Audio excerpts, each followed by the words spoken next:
In this chapter we'll explain how to access and use the main configuration interface, including security settings, network management, and system administration. Once you have ensured that SCC is connected to the computer, we need to connect it to the web server-based tool. To do this, open any web browser and enter the default IP address of the smart communication card in the address bar.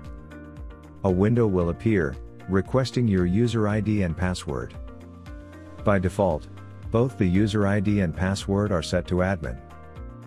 By clicking on Login, web server-based tool will be connected to your SCC.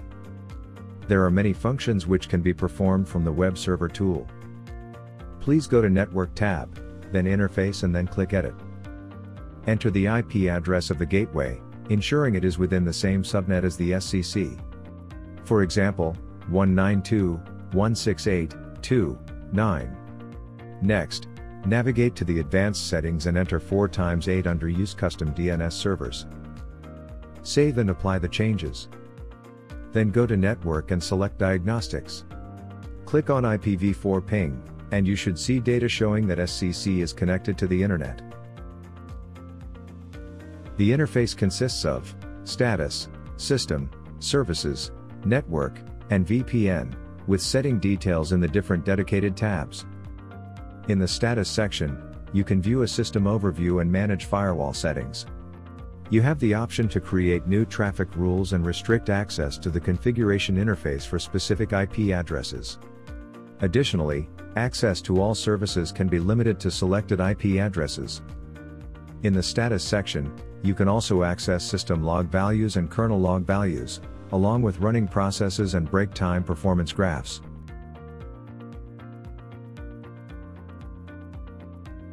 In the System section, the user can configure settings such as device name, logging, time, and language. Plus, it allows management of administration passwords, ACL settings, an overview of installed software packages and scripts, as well as scheduled tasks. In the System section, it is also possible to modify time synchronization settings and configure the LED indicators. The user can create backups using the flash firmware and reboot the operating system.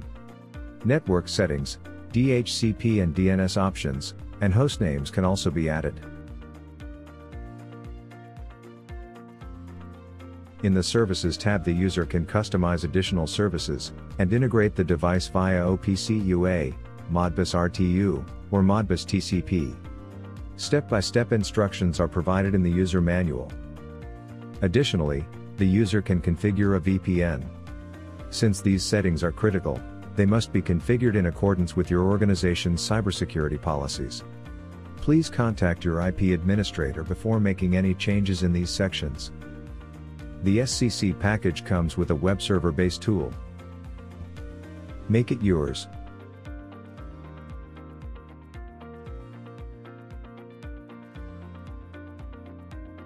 Smart Communication Card.